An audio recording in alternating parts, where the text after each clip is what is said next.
There comes a moment when your excuses are going to lose their power because you cannot repeat the same thing over and over again and expect something different. The stories are always going to be there. The trauma happened, the childhood programming happened, the betrayals, the abandonment happened. And none of these realities will disappear until you actually take radical responsibility for your life. So the moment that you realize that you cannot give them the steering wheel of your life, you do not have to hand away your present and your future, then your own beautiful radical responsibility begins. So when you hear self-responsibility, what do you hear? Responsibility is where you recognize that your life is managed by you, is co-created by you. You didn't choose what happened to you, but you can choose what happens next. So there was a time when my own nervous system was completely shaped by my trauma.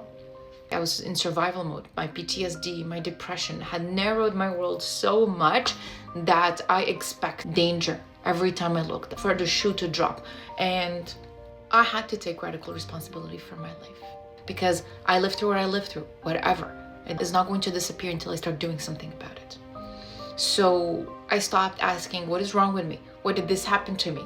And I'm like, given that this happened to me, what am I going to do next? Who do I want to become next? It is about action. The transformation rarely happens because you start unpacking everything or one breakthrough moment. It's when you realize that you don't need permission to start living your life.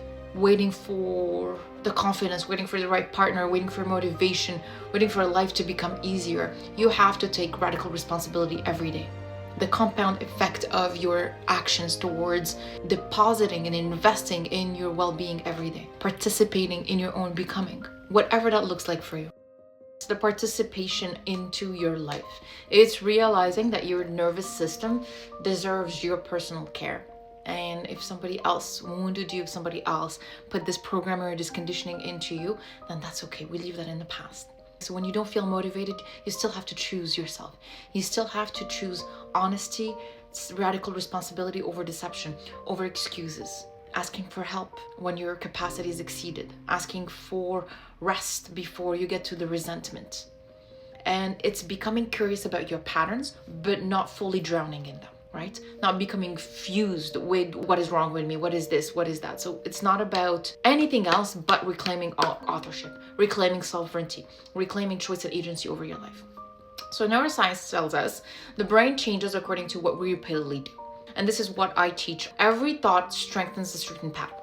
So if you've been doing the same thing over and over again for decades, well, guess what? You need to do something new over and over and over again in order for that to be taught into your system and rewire the neural pathways. And your brain is constantly asking one question: should I become more efficient at this? And then it is up to you to tell him yes. So it does not care whether this particular action has anxiety, or is it avoidance, or is it courage, or is it resentment, or is it resilience. It simply practices whatever that you repeat. So every day, choosing to deposit into yourself, you are wiring your future. So one single meditation does not change your life. One single workout does not change your life. It doesn't change your body. One difficult conversation, one boundary set once does not transform your life. So what do you choose to do day in and day out is what matters.